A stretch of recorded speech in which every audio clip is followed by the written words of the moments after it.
Mark Zuckerberg stole thousands of dollars from me. Okay, I'm not gonna be that dramatic. I want to tell my story about Facebook and how I kind of felt like they kind of played in my face and they stole quite a bit of money from me.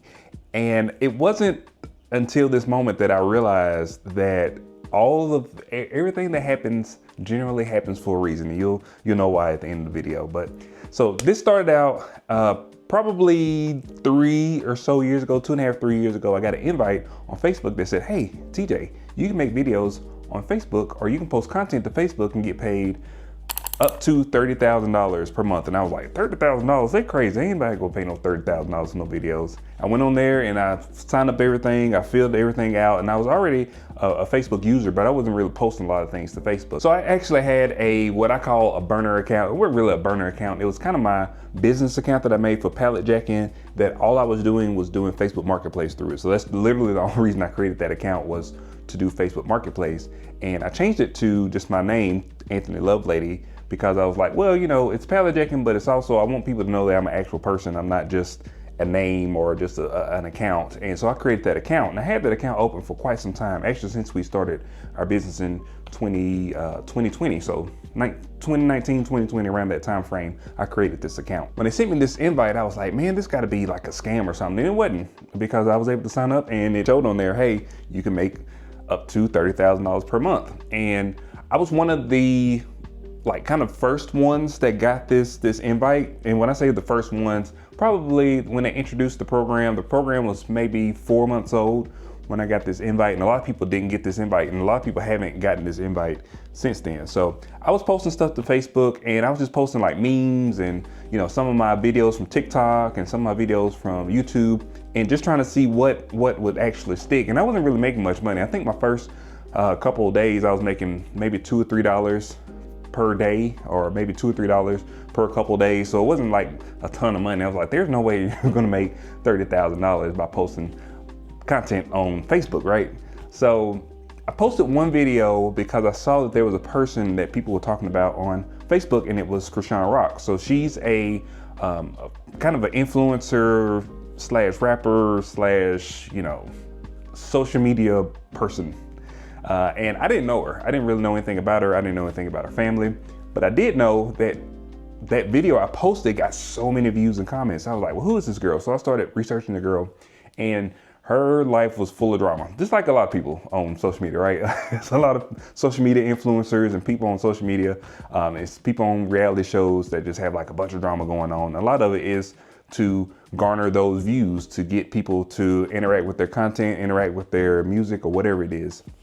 So I started posting primarily about this girl and her relationship, and her relationship was very toxic. She had a very toxic relationship, and I was just posting, stuff that she would put on her page. I would, kind of post to my page. I put my own spin on it. Me, I like comedy stuff, so I would like put like a funny spin on it, not like really like a negative connotation to it. And those videos did well. I was getting millions and millions and millions of views from these videos. And not only the videos, but I also was posting things like photos and text, and I was getting paid for those as well. So when I got my very first kind of higher paid paycheck, it was like maybe $400 or $500 that I got from Facebook for 1 month worth of posting this content. And I thought that was great. I was like, I'm posting these videos that literally take me seconds to make on my phone, and I'm making way more than what I'm making on YouTube just by posting these videos on Facebook. So I continued to do it, and I kind of shifted my focus, and I was doing almost 100% videos and photos of this girl, Chrisean Rock. In fact, so much so that they thought that my page was actually her. They was interacting with my page like it was her. And I always told people, like, if you look at my page, the name of my page is TJ Tube, so it's TJ, not Chrisean. Anyway, I posted those videos for about a year, and the content was so easy to happen. She would go live, or she would post something online, and I would post it on my page, or I would post my opinion on it, or I would post, a meme just a custom meme that I made about what she was posting. Well, her relationship got very dark, and I didn't really want to be a part of that whole thing that was going on. It was a lot of stuff that was happening: domestic abuse, And so I try to make it more positive. I tried to focus on the positive things that she was doing in her life versus all of that toxic stuff that was happening with her relationship. So I did all that stuff. That all happened. I posted all this stuff and I shifted what I was posting. So then I started posting stuff about these reality shows because I had a couple reality show videos that did well also. And so I was like trying to get away from Chrisean Rock, and I said, okay, I'm gonna start posting stuff about the reality shows. So I started posting pictures about reality shows, just photos, like literally screenshots of shows, and I would kind of highlight moments in these shows. And these pictures was getting so many shares, like millions of shares and views and likes and comments and stuff. The pictures was paying about 5 to 6 times more than the videos. And the pictures were easier to make. Obviously you're doing a screenshot, or I'm just taking a picture, and sometimes I'll edit the picture to make it look like a little bit better than what it looked like on the screen. And yeah, they was paying like literally thousands of dollars. Like there was one photo that I took and it made $1,300 just from one picture, one photo. Then it was a set of pictures, but it was one person. I was talking about this one person. And I was getting paid thousands of dollars for these posts. Well, when I got set to make the most I've ever made with the performance bonus that month, I made that money and I got that money. The very next month was set to be my highest ever that I had ever gotten paid, and I never got that money. That was in February. So in February, I was waiting on my payment like normal, and it did not come. And then went to March, and my March payment did not come. My March payment was about half of what that highest payment was, but it was still higher than the most of my payments that I had gotten so far. So that money came through, and I didn't get paid it, but it got added to my account. The next month was about half of that because I stopped posting at this point. So around April, May, I stopped posting at all because I was like, I'm not gonna continue posting on a platform that's basically stealing money from me, right? So I stopped posting, and that's when I started contacting Meta, Facebook, and I was like, hey, y'all owe me this money. There's nothing wrong with my account. I don't have any violations. I never had any violations on this account. Why am I not being paid the money that I'm owed? And they had the worst AI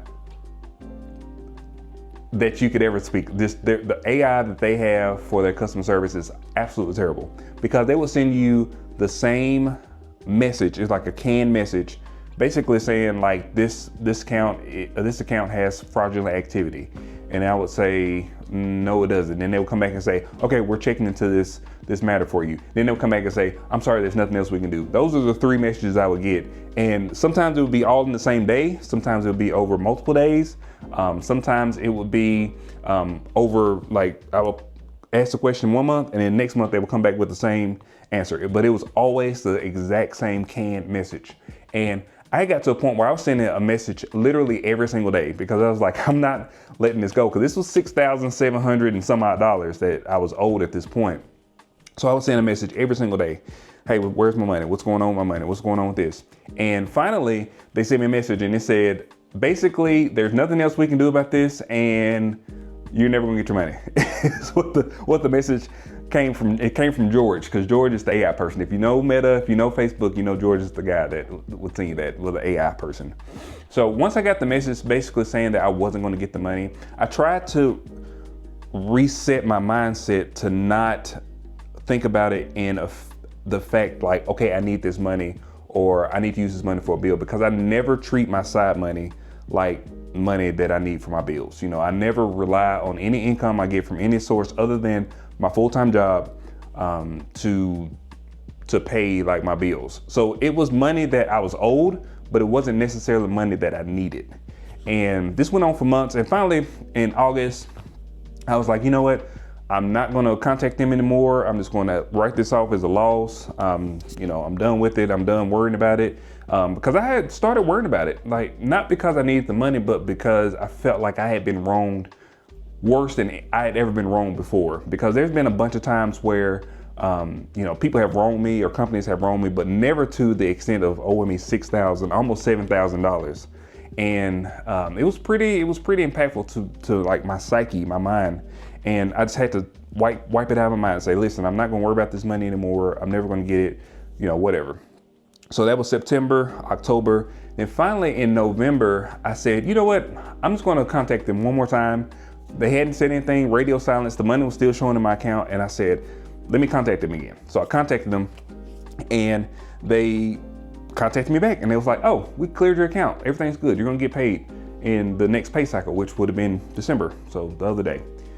And I'm sitting there like, really? Was the day easy? Or have y'all changed your mind? Now, in that time that I was off, I did file a complaint with the Attorney General for California. They wrote me back and said they couldn't do anything about it because it's like basically an internet crime. So I had to contact the FBI, and they have a special division for internet crimes that you can go in and you can file a report. So I filed the report with the FBI, and I never really heard anything else back about that. And whenever I wrote them this time, I did include that I had filed that report with the FBI. I don't think they had anything to do with it. I think it was just through Synergy that all of a sudden my account was cleared up. They actually did send me the money. I wasn't gonna count me getting the money until it was actually physically in my account. And they did post the money on December the 19th. It got, sent to my account, and I actually had the money in hand. And I was so relieved because it was just something like really weighing on my mind, and I didn't want to carry that into 2025. So I said all that to say, everything kind of happens for a reason. So December 19th is when I got that money. December the 21st, my truck broke down. Now, if y'all have seen my truck in a lot of these videos, it's a 2019 GMC Sierra. I think I paid $64,000 for that truck. It's a nice truck. But yeah, it broke down. It stopped working. I had all these lights, and this is the first time my truck has this is the second time my truck has broken down. The first time my truck broke down was like 2 years ago, and it was a pretty quick, easy fix. This one seemed more like there was something wrong, like transmission, motor, it was making a terrible noise.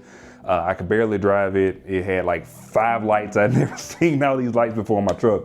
And I just kind of felt like maybe God set it up where I didn't get that money when I didn't really need it. I wanted it, but I didn't need it. And then now I need it, and I didn't necessarily want it, and I got it. I don't know. I just feel like things just kind of happen for a reason. It's going to be, they just called me like 15 minutes before I started making this video and said it's going to be about $3,000 to fix my truck. And I have the $3,000 outside of this Facebook money, but this Facebook money makes it a lot easier to kind of take on that burden. And I just think about like, man, sometimes, you get so caught up in something, you get so caught up in the idea of what you think that you want or what you think that you need, and you don't really know what you need. I just feel like this is one of those times where I was just so adamant to get this money, and I really wanted to get this money. I didn't necessarily need the money. I just wanted it because I felt like it was owed to me. I felt like I was wronged by not getting it. But maybe it was just being held out until I actually needed it. And it all worked. It all worked out. It all worked, full circle. And I told myself that after I made this video, I'm not going to talk about Facebook and Meta and all this anymore. I may still post on Facebook or Meta. I'm not going to, I do still get paid. I still get money added to my account by posting on that page. Doesn't matter what I post, I still get paid for it, but it's not nowhere near what I was getting paid before. But I told myself I was going to end this chapter this year in December. I wanted to be done. I want to talk about it no more. I want to contemplate over it anymore. But it was just, it was just one of those realizations that I had today whenever I sent my truck. I took it to the shop this morning, and I knew that it was going to be some thousands of dollars. And I said, you know what? Maybe that's why I didn't get that money at that time. It's because I wanted it. I didn't need it. Now I need it. And, I need it. It's going to be put to use for something good. And I'll be able to have a truck that hopefully works for many years. Cause that truck is like almost paid off. So, I just wanted to share that story with you guys. Hopefully I get my truck back in a couple of weeks, maybe 2 weeks or so. I got to rent a car. So I'm okay. Everything's good. Everything's fine. I'm in good spirits. My truck is getting fixed. They could have told me it was total, that they couldn't fix it, or I was going to get like a new transmission or something, So I'm still very blessed, still very happy. I got this weekend off, and then I got to go back to work next week for one day. Then I'm going on a little vacation. So it's going to be some time I can rest and relax. I will be doing some more reselling stuff very soon, so be on the lookout for that. I just don't have my truck right now to get stuff, so can't get any pallets until I get my truck back. So anyway, that's gonna be for today, guys. If you like these types of videos, like, share, subscribe, really appreciate it. I'll set the bell icon so you get notifications whenever I release new videos, and I will see you guys on the next one. Peace.